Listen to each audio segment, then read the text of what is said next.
Sweet baby Jesus, everyone.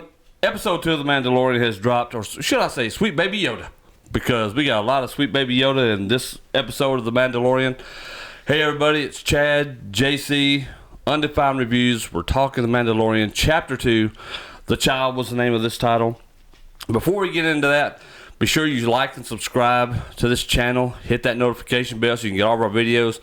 First of the year, YouTube is changing up its algorithm once again, so it makes it harder having to compete with those bigger companies who are putting out content all the time. So if you want to see our stuff, you have to be sure to like and subscribe it. Appreciate you guys who already are helping us grow this channel. And let's jump right into it. And also, if you don't have time to watch this video right now, just hit that thumbs up button. It'll be added to your liked videos. And you can always come back and find it later. There you go. All right, let's jump into this thing. Episode 2, or Chapter 2, however they're going to call this. What'd you think about it compared to Chapter 1? I thought pacing-wise, it was a lot better.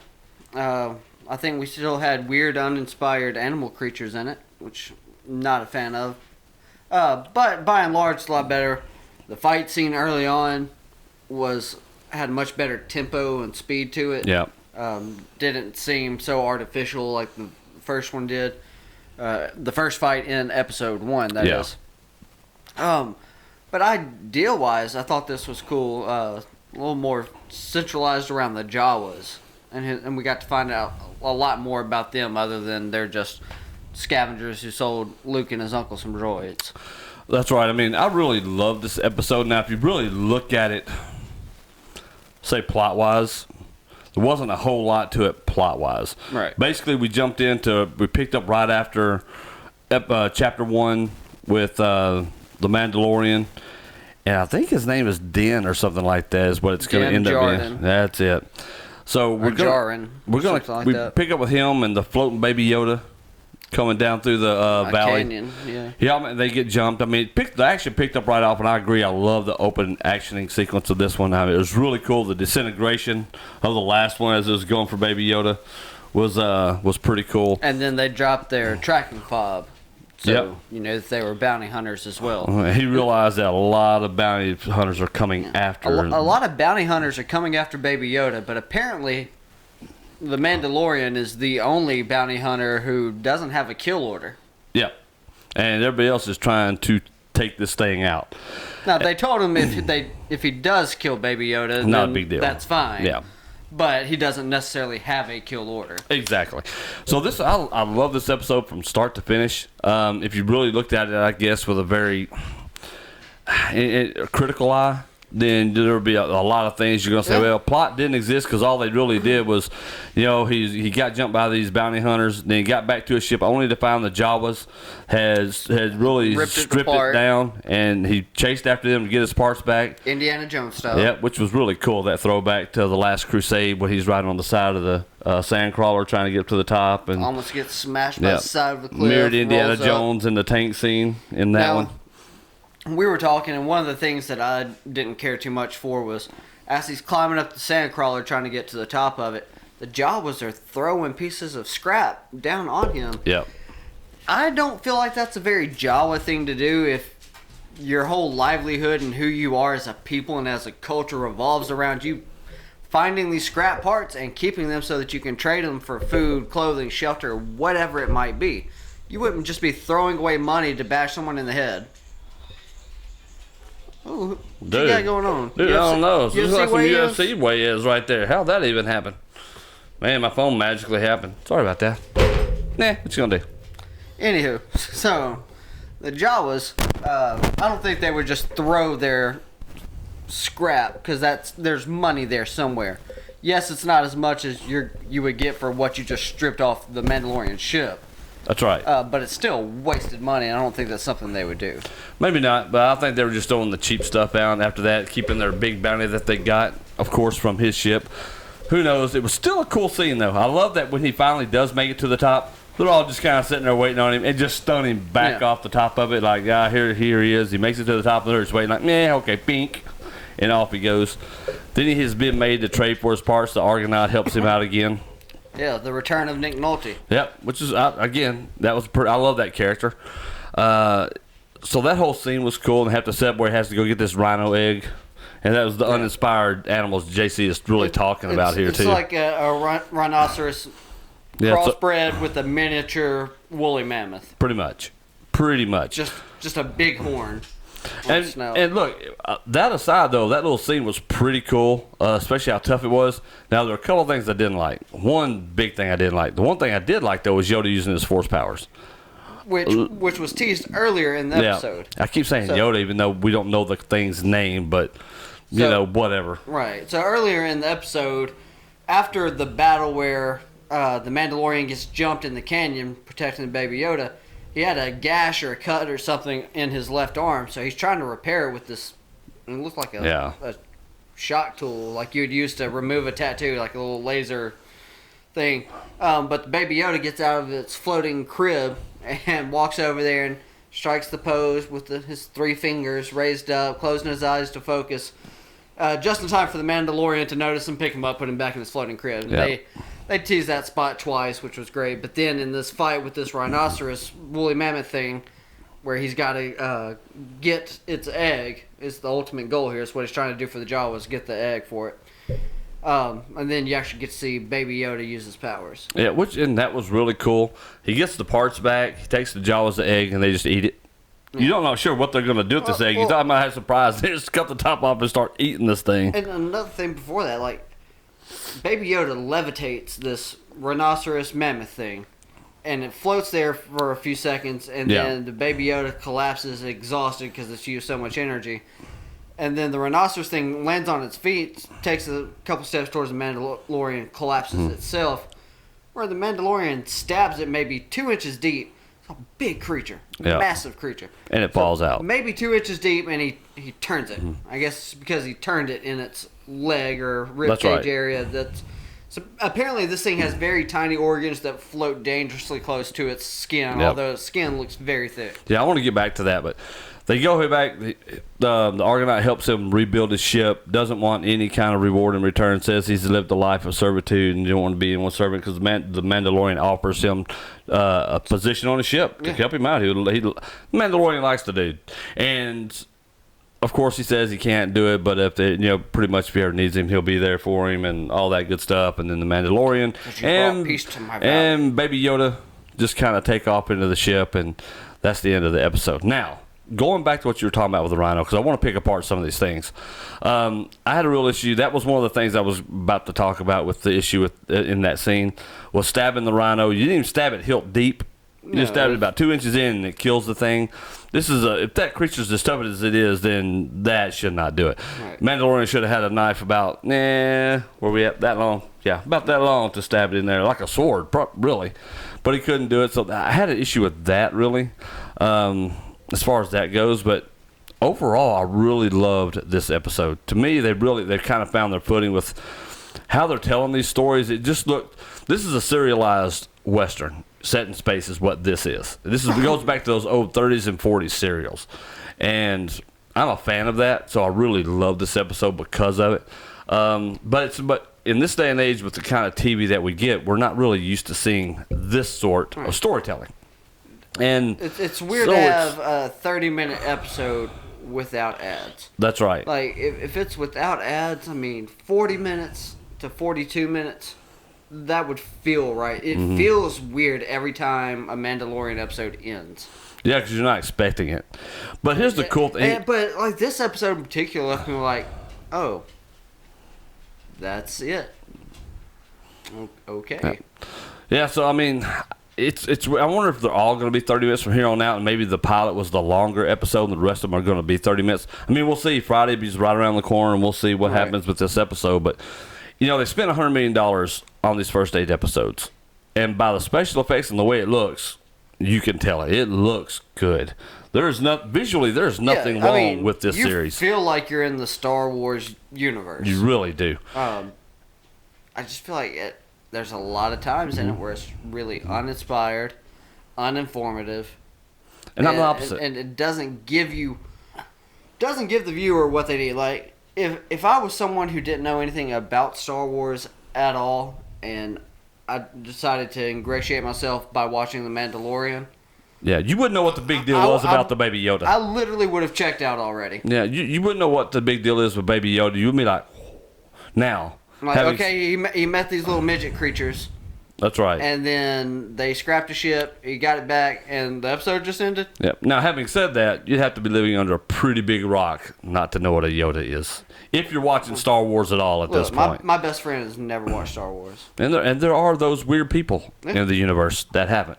It's a strange dude. But I absolutely loved this episode. There is one, but the Argonaut.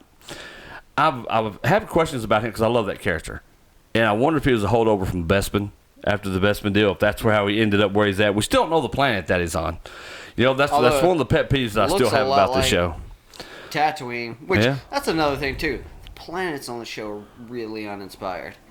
You got your Tatooine planet and your Hoth-like planet. Like I'm not saying that's what those planets are, but they're pretty close to them. Yeah, they look like American deserts or earthly deserts, and then earthly ice places. I mean, it just really does. So, yeah, I wish they would get a little more extravagant with some of their. But Star Wars has always been that way. I mean, Return of the Jedi was shot in California in the Redwood Forest, so which had a really cool look to it. But still, that place kind of looks exotic. But they put it off as a forest moon, so with those big redwood trees, it works out. That's right. That fits.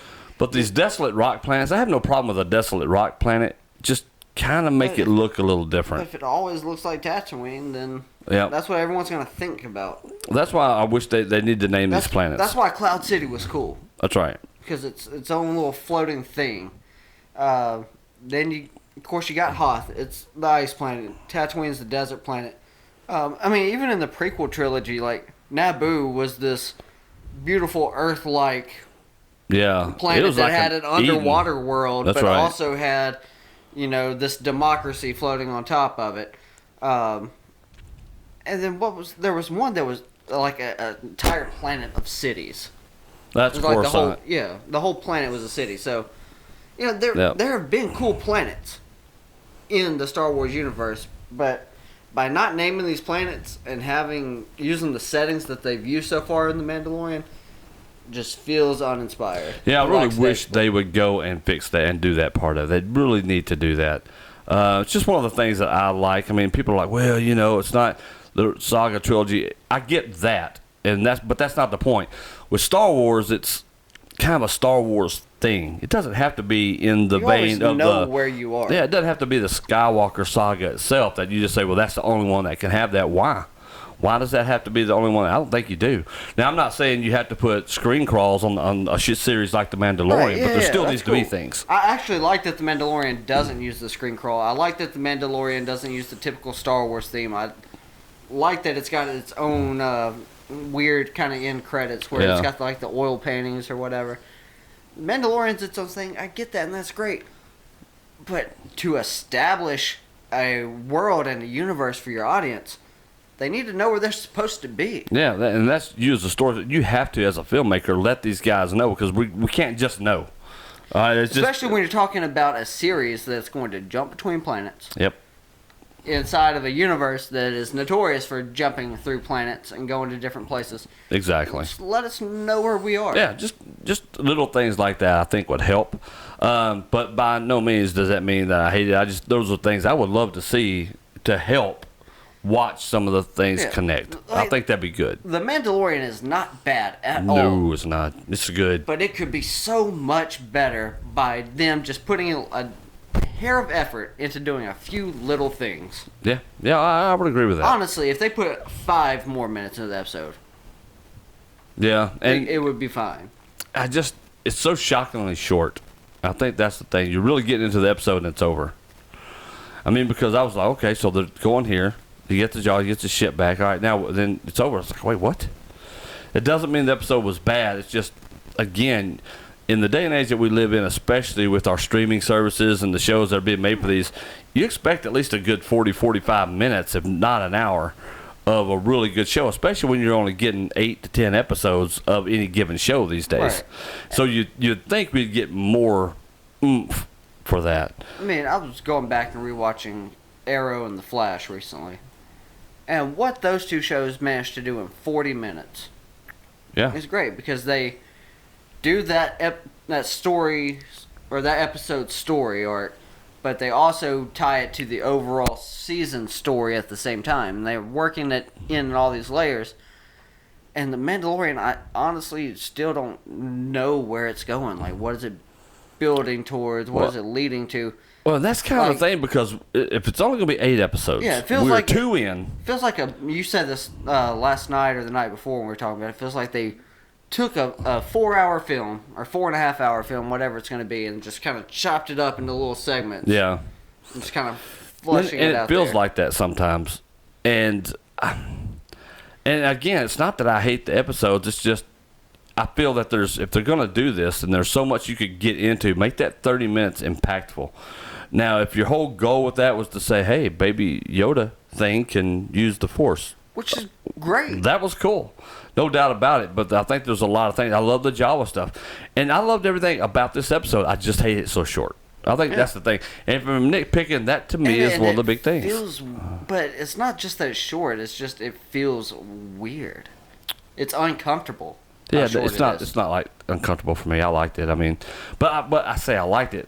I love the episode, but I just don't like how short they are. It doesn't feel weird to me. It's just kind of off-putting. And yes, which means it feels weird. Yeah, but it's just that thing that you're thinking, how is this already over? And I thought there was about to be more. So it doesn't make it. How is this about to be over? There should have been more. It doesn't make the episode bad. It's just you're wanting more of it, and you think there could be more to just what they're showing us there. Right. It's like, all right, give us some. It's kind of like what you talked about with the Yoda thing, with people coming in who may not know Yoda. Then, like maybe some of these kids who are just coming on board, and for God's sakes, The Force Awakens and Lord have mercy, The Last Jedi is all that they know of Star Wars. But I think a person watching this episode who's new to Star Wars wouldn't even look at it like from the Baby Yoda thing. They'd probably say, "Oh, that green lizard's cute," and that would be the end of that. But anyone who's focusing on the story of this episode, it's like, okay, so this guy is escorting the cute little baby lizard, and then they go through the canyon, they fight these guys. The baby lizard's trying to pat his arm, and he has to focus really hard to pat the guy's arm as he's trying to repair it. The guy puts him in the basket. They go back to the guy's ship. These little midgets have scrapped it or taken off. He chases them down, tries to get his parts back, fails, enlists the help of a friend to negotiate to get the parts back. And the little midgets say, hey, get this woolly mammoth rhinoceros egg. So he fights the rhinoceros egg. Cute little baby lizard has powers. Yeah. Makes the rhino mammoth float, then drops it. Weakest murder of all time with a 2-inch stabby McStab twist. Pretty much an apple peeler. And then they get in the ship and leave. Yeah.